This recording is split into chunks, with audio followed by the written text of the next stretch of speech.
कैसे हैं आप सब। इकोनॉमिक्स नॉलेज में फिर से आपका बहुत बहुत स्वागत है।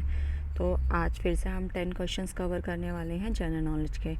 तो जनरल नॉलेज के क्वेश्चंस हैं ये 10, और बाकी क्या है कि इनकी एक्सप्लेनेशन भी देख लेंगे, ठीक है। तो चलो फर्स्ट पे मूव करते हैं। तो काला पानी की सज़ा कहाँ दी गई थी? अंडमान निकोबार के जेल में दी गई थी। और किसने दी थी? अंग्रेज़ों द्वारा दी गई थी, ठीक है। हमारे फ्रीडम फाइटर्स को दी गई थी। सामान्य जेल से दूर रखने और कठोर दंड देने के लिए अंडमान भेजी जाती थी। मतलब नॉर्मल जो जेल होती है,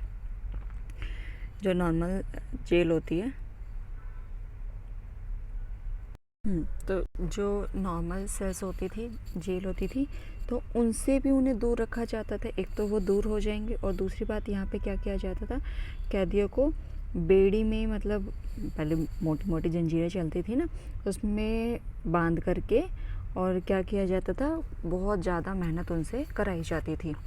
तो काला पानी की सज़ा के नाम से जाना जाता है उसे। नेक्स्ट पे मूव करते हैं। पृथ्वी का सबसे ठंडा स्थान कौन सा? जहाँ पे बर्फ़ है, अंटार्कटिका, ठीक है। 1983 में यहाँ पे जो टेम्परेचर था वो -89.2 डिग्री सेल्सियस जो है रिकॉर्ड किया गया था। तो जो कि ये सबसे बहुत ठंडा स्थान है, और यहाँ पे सूरज की जो किरणें हैं वो सीधी नहीं पड़ती हैं, ठीक है, बहुत रेयर ही होती हैं। तो इसीलिए यहाँ पे क्या है, बहुत ज़्यादा ठंडा होता है। भारत में मंगलयान मिशन कब लॉन्च हुआ था? 2013 में, 5 नवंबर 2013 में। तो इसे किसने बनाया था? भारत द्वारा बनाया गया है, और कम बजट में बनाया गया है, और इसने वर्ल्ड रिकॉर्ड भी जो है उसमें अपना नाम दर्ज किया गया है। किसने? मंगलयान ने। अब फोर्थ वन क्या है? सुभाष चंद्र बोस ने आज़ाद हिंद फौज कब बनाई थी? तो कब बनाई थी? 1943 में बनाई थी, ठीक है। और इसका क्या एम था? भारतीय कैदियों और प्रवासियों की मदद के लिए बनाई गई थी, उनमें जोश के लिए बनाई गई थी। तो क्योंकि वो अकेले ज़्यादा वो थे, लड़ रहे थे, तो उन्होंने क्या नारा दिया था, क्या कोड दिया था? तुम मुझे खून दो, मैं तुम्हें आज़ादी दूंगा, ये उनका कोड था। तो इसीलिए उन्होंने इस कोड को बनाते हुए मतलब आज़ाद हिंद फौज की जो है स्थापना करी थी। किसने? सुभाष चंद्र बोस ने। कब? 1943 में। तो क्वेश्चन ये भी पुटअप हो सकता है कि तुम मुझे खून दो, मैं तुम्हें आज़ादी दूंगा का कोड किसने बनाया था?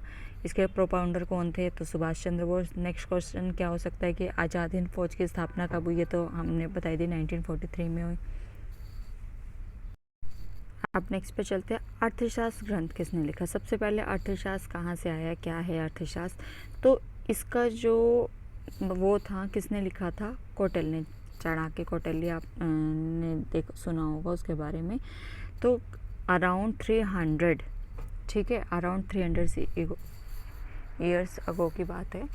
तो इसे चाणक्य का कौटिल्य जो था उसने ही लिखा था अर्थशास्त्र ग्रंथ। और इसमें क्या था? इसमें राज्य संचालन, अर्थव्यवस्था, युद्ध नीति, मतलब पहले, अब तो हम इकोनॉमिक्स को दूसरे लेवल से समझते हैं, लेकिन पहले ऐसे चलता था।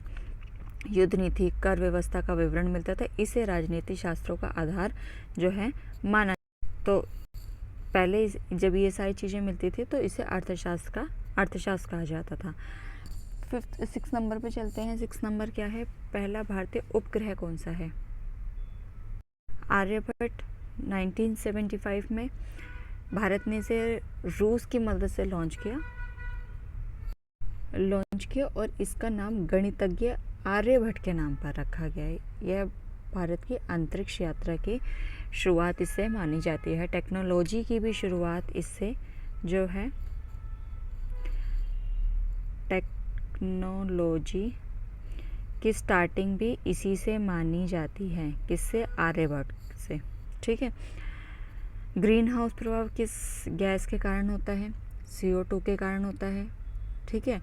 जब CO2 और अन्य गैसें जो कि CH4 N2O वायुमंडल में बढ़ जाती हैं तो सूर्य की गर्मी को रोक लेती है। इसे ग्लोबल वार्मिंग या जलवायु परिवर्तन की जो समस्या जो है बढ़ती चली जाती है।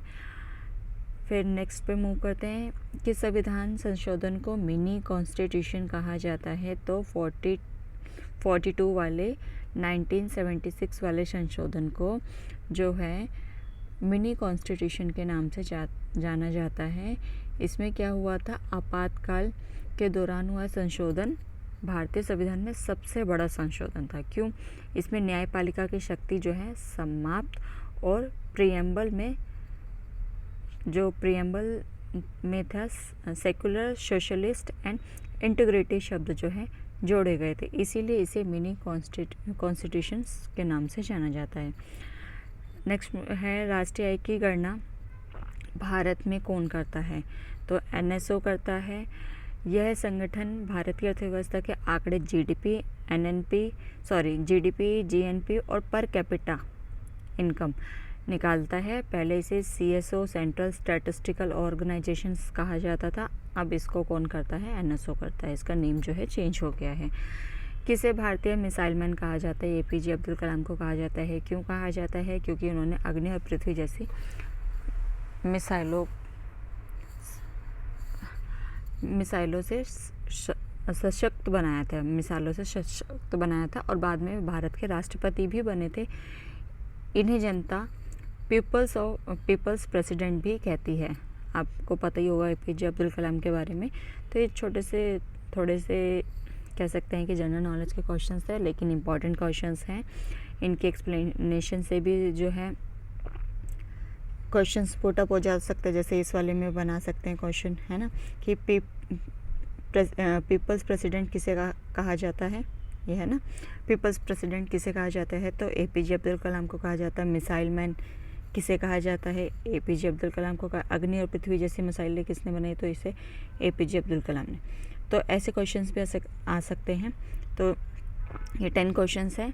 अगर कुछ ना समझ में तो कमेंट करके पूछना, और कोई मिस्टेक हुई हो तो भी बताना, ठीक है। वीडियो पसंद आए तो please like, share and subscribe. Thank you.